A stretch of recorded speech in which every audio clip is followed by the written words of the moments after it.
Om Swastiastu. Kembali lagi di channel YouTube saya, Ida Ayu Puturatna Dewi. Pada kesempatan kali ini saya akan memaparkan tentang manajemen sumber daya manusia internasional.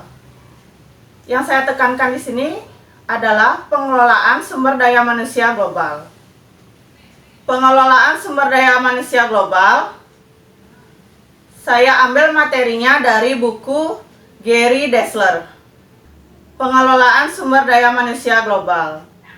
Pada bab ini saya akan menjelaskan tentang 1. Tantangan-tantangan sumber daya manusia dalam bisnis internasional. 2. Bagaimana perbedaan antar negara memengaruhi manajemen sumber daya manusia. 3. Mendiskusikan perbedaan dan kesamaan global dalam sumber daya manusia yang memengaruhi manajemen sumber daya manusia. 4. Menjelaskan 5 cara meningkatkan penugasan internasional melalui seleksi. 5. Mendiskusikan bagaimana melatih dan mempertahankan karyawan. Pada bab pengelolaan sumber daya manusia global, tujuannya adalah untuk membuat efektif dalam mengelola aspek internasional dari tugas-tugas sumber daya manusia. Topik yang akan difokuskan termasuk internasionalisasi bisnis, perbedaan antar negara yang memengaruhi sumber daya manusia, meningkatkan penugasan internasional melalui seleksi, serta melatih dan mempertahankan karyawan secara internasional. Sumber daya manusia dan internasionalisasi bisnis. Sumber daya manusia dan internasionalisasi bisnis menghadapkan perusahaan pada tantangan manajemen yang menarik. Misalnya, pasar, produk, dan rencana produksi harus dikoordinasikan berbasis seluruh dunia. Dan harus diciptakan struktur organisasi yang mampu menyeimbangkan kendali kantor induk secara terpusat dengan otonomi lokal yang memadai. Dan tentu saja perusahaan harus meluaskan kebijakan dan sistem sumber daya manusianya di luar negeri. Tantangan sumber daya manusia pada bisnis internasional. Ada 3 hal pada tekanan global yang memengaruhi praktek manajemen sumber daya manusia di beberapa perusahaan besar saat ini dan untuk masa mendatang, antara lain: 1. Penyebaran. Dengan mudah menempatkan keterampilan yang tepat di tempat yang dibutuhkan dengan mengabaikan lokasi geografisnya. 2. Diseminasi pengetahuan dan inovasi. Menyebarkan pengetahuan dan praktek yang paling canggih ke seluruh organisasi dengan mengabaikan dari mana asalnya. 3. Mengenali dan mengembangkan bakat secara global. Mengenali siapa yang dapat berfungsi secara efektif dalam sebuah organisasi global dan mengembangkan kemampuannya. Cukup rumit berhadapan dengan tekanan penyusunan staf global seperti ini. Sebagai contoh, hal ini melibatkan pembahasan aktivitas secara global, termasuk seleksi calon karyawan, syarat dan dokumentasi penugasan, pemrosesan relokasi, dan manajemen pemasok, pemrosesan imigrasi, serta orientasi dan pemrosesan budaya dan bahasa. Cukup rumit berhadapan dengan tekanan penyusunan staf global seperti ini. Sebagai contoh, hal ini melibatkan pembahasan aktivitas secara global, termasuk seleksi calon karyawan, syarat dan dokumentasi penugasan, pemrosesan relokasi dan manajemen pemasok, pemrosesan imigrasi, orientasi dan pemrosesan budaya serta bahasa, administrasi kompensasi, pemrosesan penggajian, administrasi pajak, perencanaan dan pengembangan karir, serta yang terakhir menangani masalah pasangan dan tanggungan. Bagaimana perbedaan antar negara memengaruhi manajemen sumber daya manusia? Perusahaan yang beroperasi dalam lingkup negara Amerika Serikat umumnya memiliki kelebihan dalam hal kemudahan karena relatif terbatasnya variabel ekonomi, budaya, dan hukum. Amerika Serikat adalah masyarakat yang kapitalis dan kompetitif. Sementara tenaga kerja Amerika Serikat mencerminkan beragam latar belakang budaya dan etnis, nilai-nilai bersama seperti apresiasi terhadap demokrasi, membantu untuk membuatkan potensi perbedaan budaya yang tajam.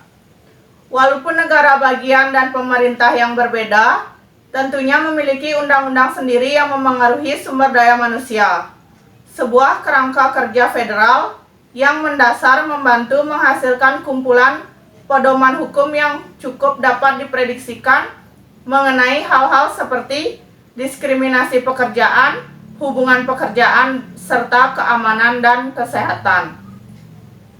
Adapun beberapa perbedaan antar negara yang memengaruhi manajemen sumber daya manusia antara lain: 1. Faktor budaya.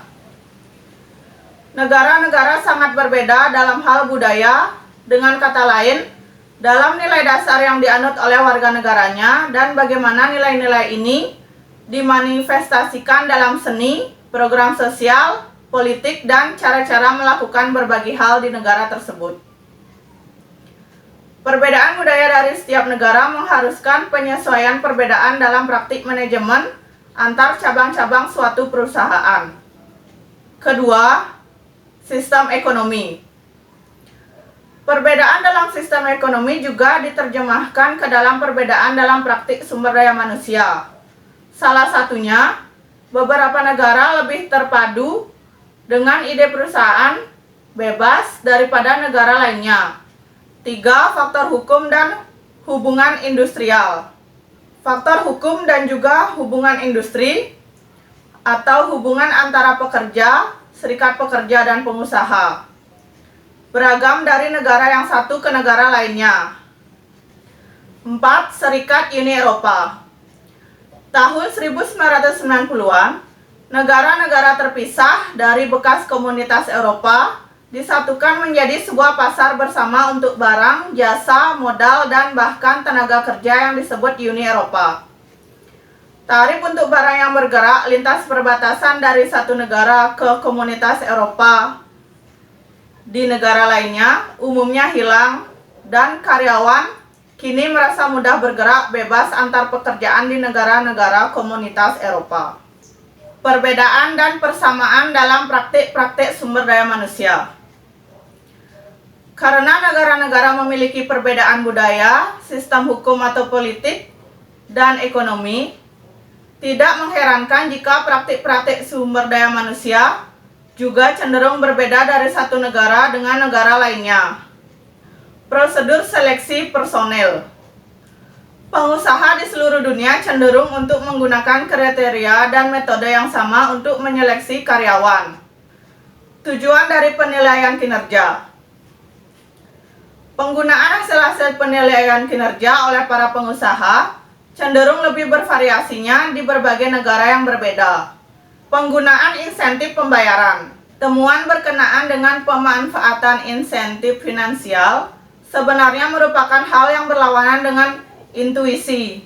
Kemudian, mengimplementasikan sistem sumber daya manusia global. Bagaimanapun, secara umum, fakta bahwa baru-baru ini terdapat perbedaan-perbedaan global dalam praktik-praktik sumber daya manusia tidak berarti bahwa perbedaan-perbedaan ini penting atau dapat disarankan. Hal terpenting adalah tahu bagaimana menciptakan dan menerapkan sistem sumber daya manusia global. Membuat sistem sumber daya manusia global lebih dapat diterima. Pertama, para pengusaha terikat dalam 3 praktik terbaik sehingga pada akhirnya sistem sumber daya manusia global dapat dikembangkan dan dapat diterima oleh para manajer lokal di seluruh dunia. Adapun cara membuat sistem sumber daya manusia global lebih dapat diterima antara lain: 1. Ingatlah bahwa sistem global lebih dapat diterima di organisasi yang benar-benar global. Perusahaan-perusahaan ini dan semua manajer, mereka berpikir bahwa mereka memiliki lingkup dan perspektif global. Dan semua atas sebagian besar fungsi-fungsi dan operasi unit bisnis mereka benar-benar berbasis global. 2. menyelidiki intimidasi terhadap diferensiasi dan tentukan legitimasi mereka. Para manajer sumber daya manusia berupaya untuk menstandardisasi seleksi, pelatihan, penilaian kompensasi, atau praktek-praktek sumber daya manusia lainnya di seluruh dunia yang akan selalu menemui resistensi dari para manajer setempat yang menolak. Ketiga, cobalah untuk bekerja dalam konteks budaya perusahaan yang kuat. Budaya perusahaan yang kuat membantu pemanfaatan kewenangan untuk menolak perbedaan geografis. Perusahaan yang menciptakan budaya perusahaan yang kuat menemukan bahwa lebih mudah untuk mencapai kesepakatan antar karyawan dengan jarak yang jauh saat tiba waktunya untuk menerapkan praktek-praktek yang terstandarisasi di seluruh dunia. Mengembangkan sistem sumber daya manusia global yang lebih efektif.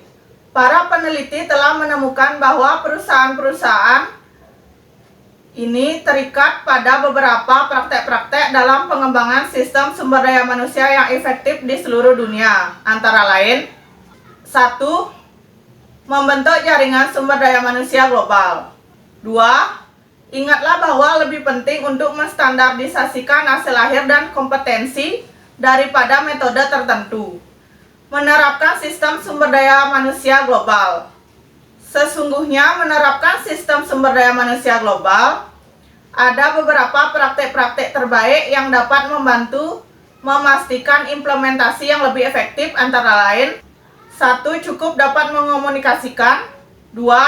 Dedikasikan sumber daya yang memadai untuk upaya-upaya sumber daya manusia global.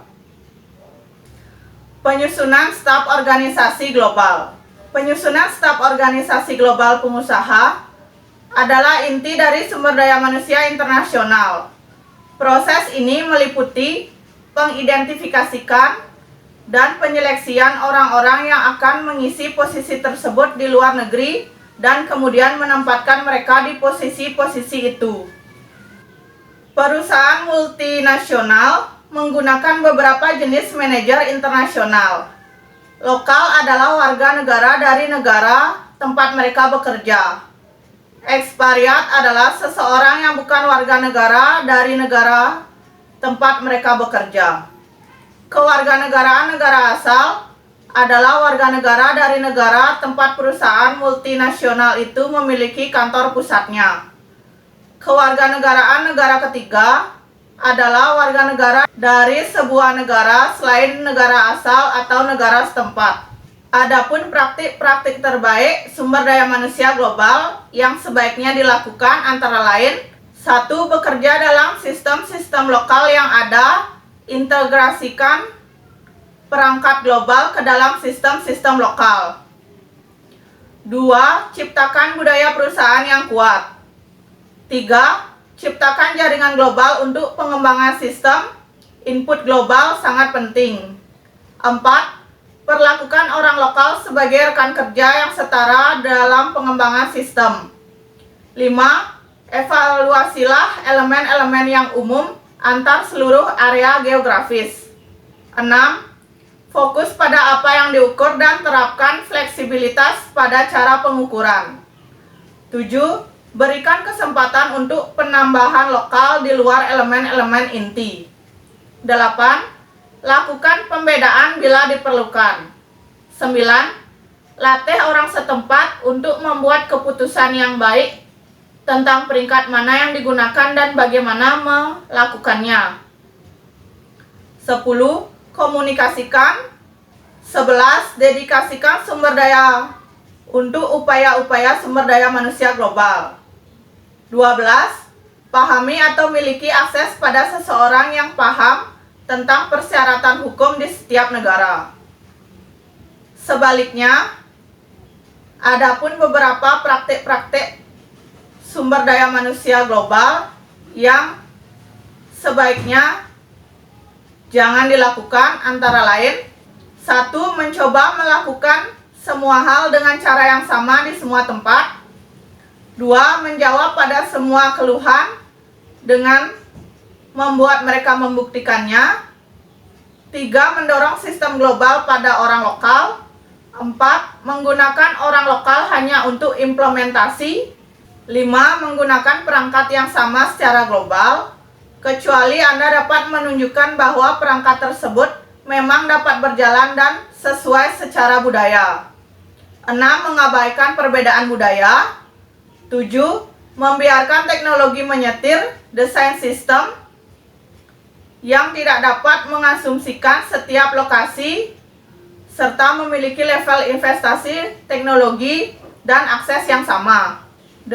Mengasumsikan bahwa harus memasarkan perangkat atau sistem dan menempatkan strategi manajemen perubahan pada tempatnya. Offshoring atau subkontrak. Offshoring atau subkontrak menugaskan karyawan lokal luar negeri untuk melakukan pekerjaan-pekerjaan yang sebelumnya dilakukan oleh karyawan domestik negaranya, tumbuh dengan pesat.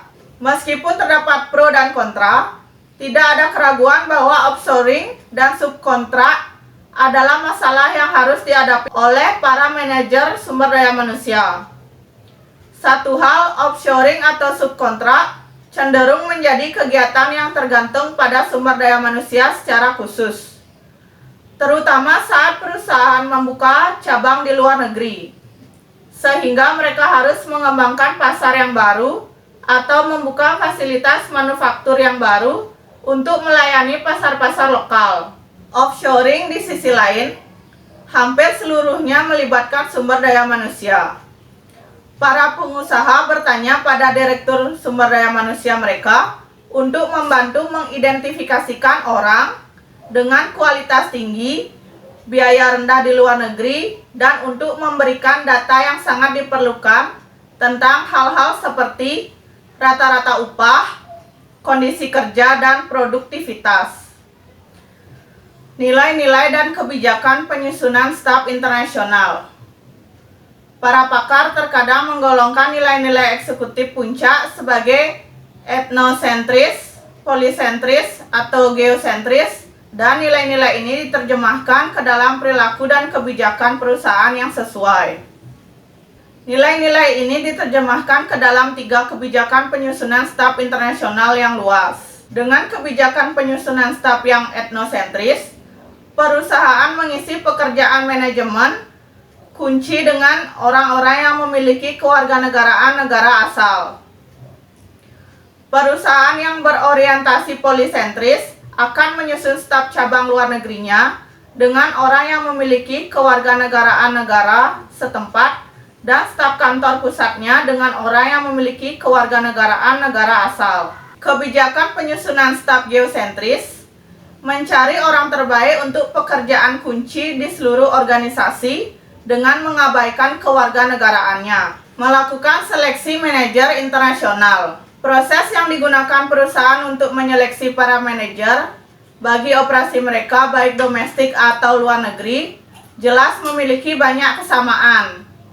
Bagi penugasan manapun, kandidatnya harus memiliki pengetahuan dan keterampilan teknis untuk melakukan pekerjaan, kecerdasan, dan keterampilan orang untuk menjadi seorang manajer yang berhasil. Para periset telah mengidentifikasikan 5 faktor yang berkontribusi terhadap keberhasilan dalam penugasan demikian. Antara lain, pengetahuan dan motivasi pekerjaan, keterampilan berhubungan, kemampuan beradaptasi, fleksibilitas, dan keterbukaan budaya luar serta situasi keluarga. Adapun 5 faktor penting dalam komponen faktor penting orang yang ditugaskan secara internasional. 1.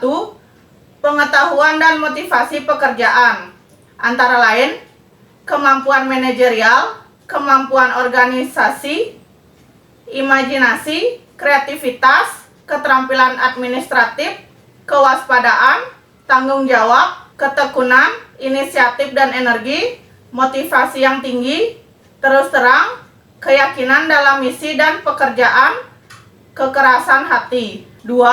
Keterampilan berhubungan, antara lain rasa hormat, sopan santun, dan kebijaksanaan, memperlihatkan rasa hormat, kebaikan hati, empati, tidak berprasangka, integritas, keyakinan diri.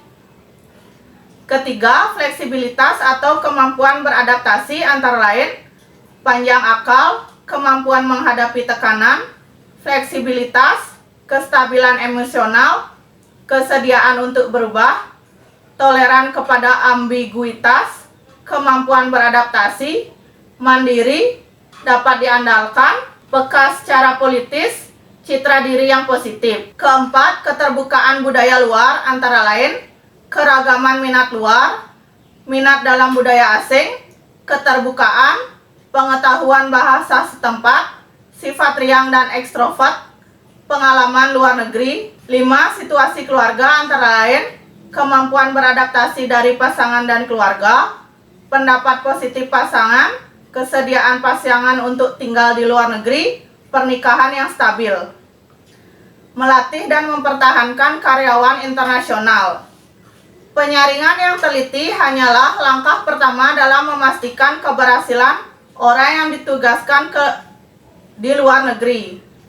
Karyawan itu nantinya mungkin membutuhkan pelatihan khusus dan perusahaan juga akan membutuhkan kebijakan sumber daya manusia internasional untuk memberikan kompensasi karyawan perusahaan di luar negeri dan untuk mempertahankan hubungan pekerja yang sehat. Mengorientasikan dan melatih karyawan pada penugasan internasional. Bila tiba saatnya untuk memberikan orientasi dan pelatihan yang dibutuhkan untuk keberhasilan di luar negeri, praktek dari sebagian besar perusahaan Amerika Serikat mencerminkan lebih banyak bentuk daripada substansi. Seorang konsultan mengatakan bahwa di samping tuntutan perusahaan, umumnya terdapat sedikit atau tidak ada sama sekali seleksi dan pelatihan yang sistematis bagi yang banyak penugasan luar negeri. Tren dalam pelatihan ekspatriat. Terdapat beberapa tren dalam pelatihan dan pengembangan bagi ekspatriat. Pertama, tidak hanya memberikan pelatihan lintas budaya sebelum keberangkatan, justru makin banyak perusahaan yang memberikan pelatihan lintas budaya yang berkelanjutan di negeri tujuan selama tahapan awal sebuah penugasan ke luar negeri.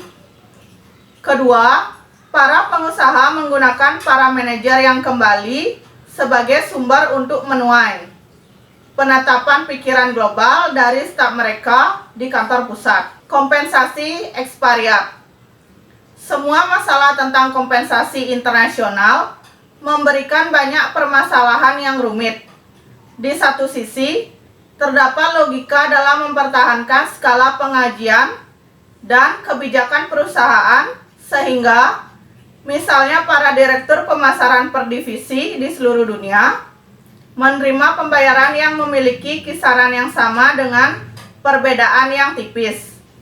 Hal ini mengurangi resiko anggapan ketidakadilan dan secara dramatis menyederhanakan pekerjaan menelusuri taraf upah yang berbeda di setiap negara. Penilaian kinerja para manajer internasional. Ada beberapa hal yang rumit dalam menilai kinerja seorang ekspatriat.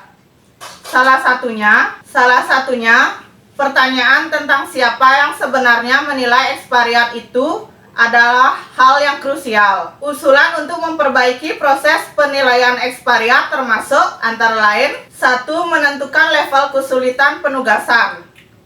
Sebagian besar orang akan memandang bahwa menjadi manajer ekspatriat di Cina akan jauh lebih sulit daripada bekerja di Inggris. Penilaian itu harus mempertimbangkan perbedaan level kesulitan demikian. 2. Memberikan bobot yang lebih besar terhadap penilaian manajer itu di lokasi daripada terhadap persepsi manajer tentang kinerja karyawan di negara sendiri yang jauh. 3.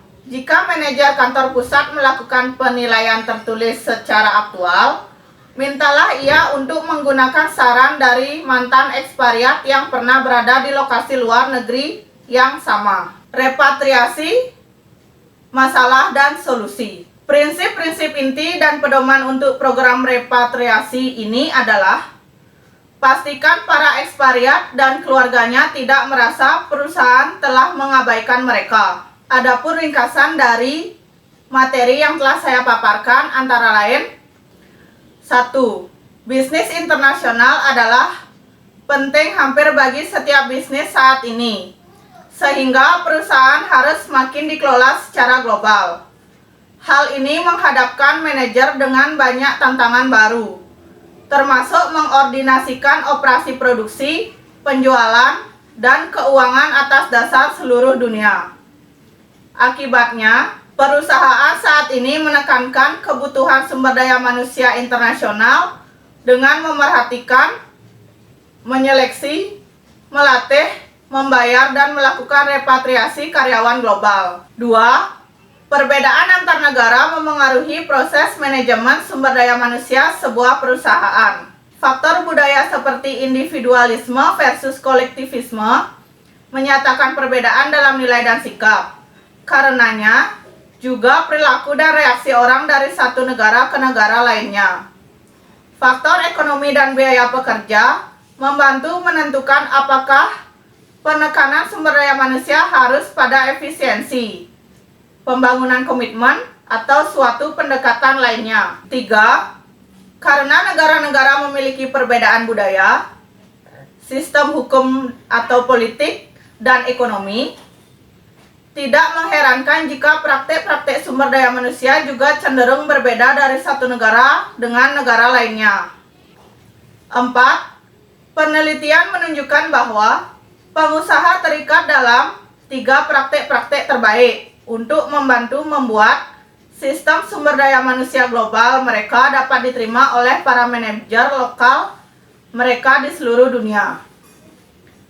Hal yang perlu diingat adalah bahwa sistem global lebih dapat diterima di organisasi yang benar-benar global, menyelidiki intimidasi terhadap diferensiasi, dan menetapkan legitimasi mereka.